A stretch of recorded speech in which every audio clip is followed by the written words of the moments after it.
المرأة الحامل إذا كان عليها قضاء من رمضان الماضي وهي تخاف على الجنين فماذا عليها؟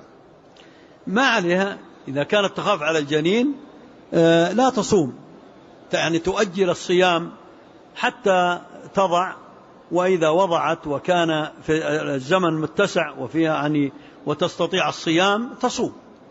لكن الآن وهي حامل وتخشى على الجنين يعني في رمضان يجوز لها أن تفطر وهو واجب، والقضاء من باب أولى. لا تصوم إذا كانت تخشى على الجنين، وإنما تؤجل الصيام وتؤجل القضاء إلى زمن تتمكن فيه من القضاء. نعم.